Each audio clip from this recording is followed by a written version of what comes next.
C'est sûrement quelqu'un qui sait vraiment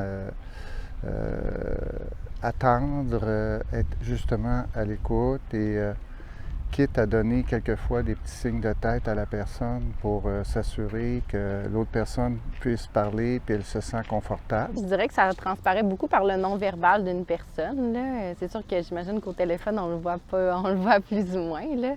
Mais c'est sûr que je pense d'avoir une attitude d'ouverture, tu sais, pas d'avoir les jambes croisées, les bras croisés, je trouve que c'est plus invitant.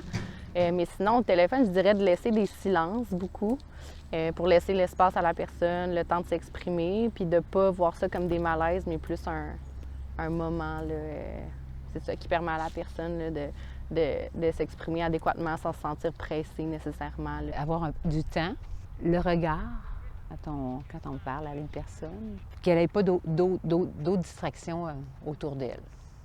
On pense que l'écoute active, c'est les oreilles. Et non, on peut écouter avec les yeux, absolument, absolument, absolument. On écoute avec les yeux la profondeur du regard.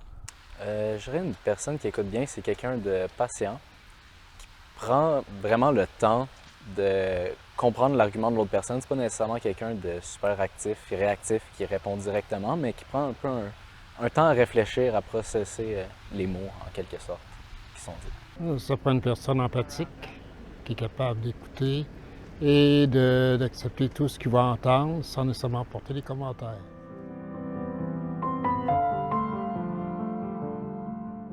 Pour être une bonne personne écoutante, je pense que ça prend des qualités très spécifiques. Entre autres, j'ai en tête l'empathie. L'empathie, c'est la capacité de comprendre ce que la personne vit sans le vivre à sa place. C'est également la capacité d'accueillir, de valoriser, de valider les émotions que cette personne-là peut vivre.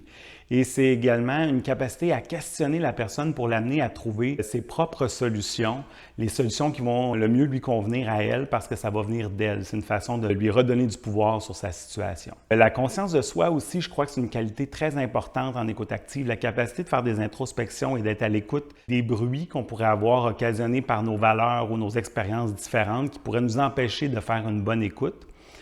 Donc, c'est très important d'être en mesure de les reconnaître pour pouvoir les déconstruire. Et une autre chose très importante, je crois, c'est de valoriser la différence, d'être capable de valoriser la différence parce qu'il faut admettre que le vécu de chaque personne est construit en fonction de ses expériences et que ses perceptions vont avoir un impact à cause de ces expériences-là. Et il faut accepter que l'expérience des autres, même si elle est différente que la nôtre, bien, c'est une expérience qui est tout aussi valide et importante.